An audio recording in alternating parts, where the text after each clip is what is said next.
The antique shop smelled of dust and secrets, a place where time seemed to stand still. It was crammed with forgotten things, each holding a silent story, waiting to be discovered by those who dared to look. Sarah, drawn to old objects and their hidden histories, wandered through the cluttered aisles, her curiosity piqued by every item she passed. Her eyes scanned chipped teacups and faded portraits, each piece whispering tales of a bygone era. Then, she saw it. Tucked in a shadowy corner, a mirror hung almost hidden from view. Its ornate silver frame was tarnished with time, yet it held a certain allure. The glass, cloudy and aged, seemed to draw her in, as if it held secrets of its own. Sarah approached, her reflection hazy in its depths, almost as if the mirror was alive.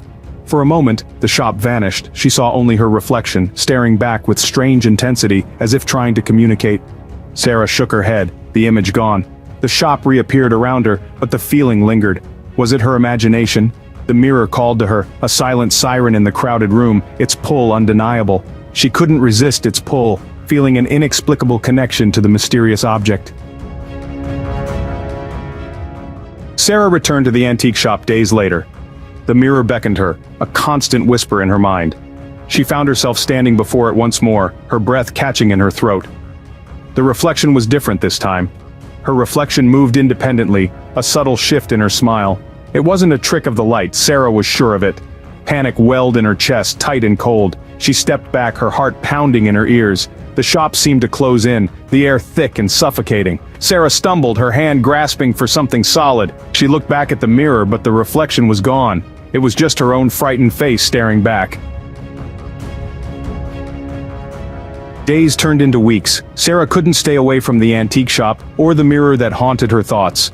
Each visit brought a new terror, a fleeting glimpse in the glass, each reflection more unsettling than the last. The mirror showed her a world twisted and wrong.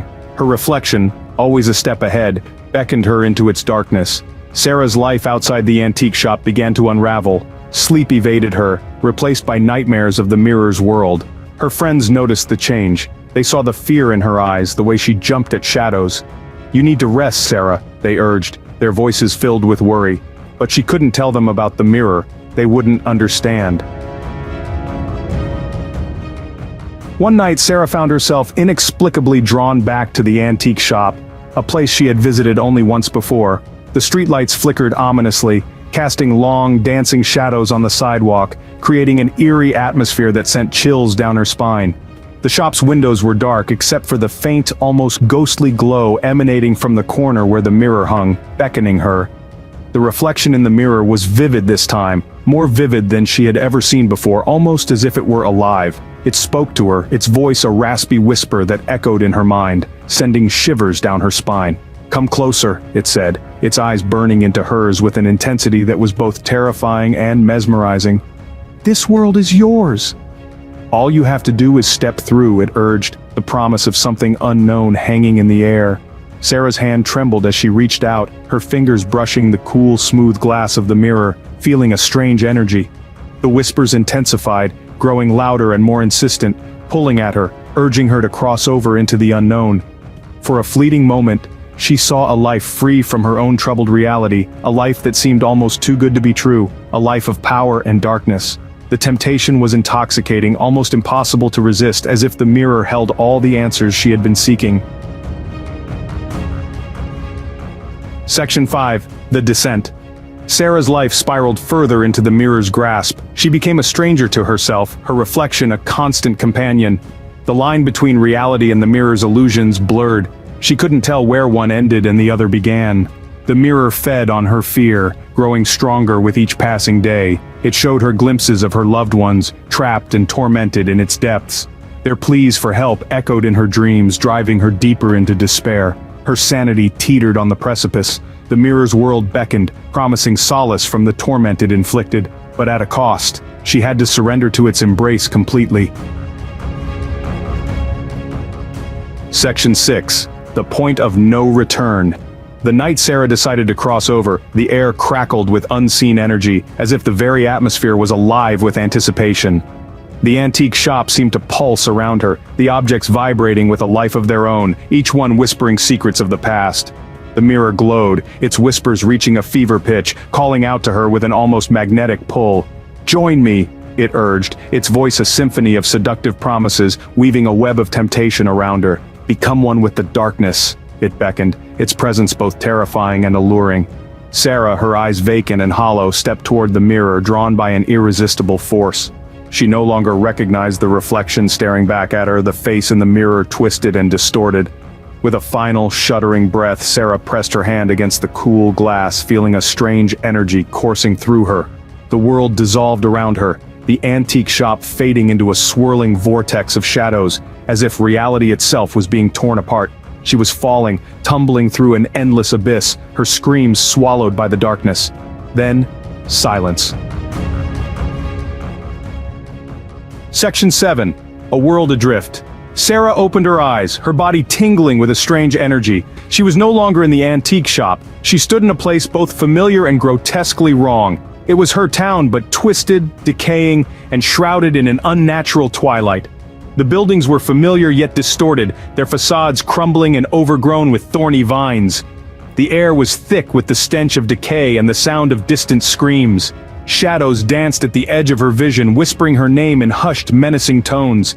Panic surged through her, cold and sharp.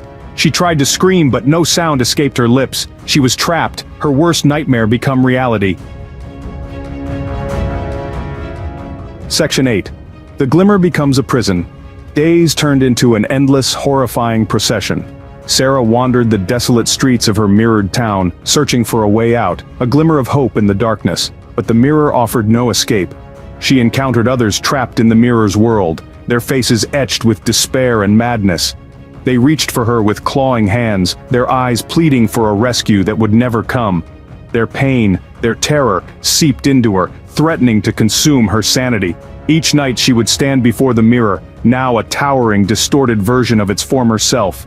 She would pound on its cold surface, screaming for release, but only her own terrified reflection stared back. Section 9. Facing the Truth. As time wore on, a chilling realization settled upon Sarah. This world wasn't just a reflection of her own, it was a prison, a place where the mirror fed on the despair of trapped souls, and she was its newest prisoner. The reflection that had tormented her, the one that had promised power and freedom, was nothing more than a cruel illusion. It was the mirror itself, wearing a mask of her deepest desires, preying on her vulnerabilities. The hope that had sustained her, the belief that she could escape this nightmare began to wither. Despair, like a venomous vine, tightened its grip on her heart, squeezing the life out of her. Sarah stopped struggling. She no longer cried or screamed. The mirror had broken her, stripped her of everything that made her human. She was left an empty shell, a puppet dancing to the tune of her own shattered reflection. One final time she looked into the mirror. The reflection that stared back was no longer familiar. It was a twisted, grotesque mockery of her former self. Its eyes, cold and empty, held a terrifying knowledge. She was home. The mirror had won. Sarah was trapped, another lost soul in its infinite, horrifying reflection, and the antique shop, with its silent, dusty treasures, stood waiting for its next victim. The mirror was always hungry,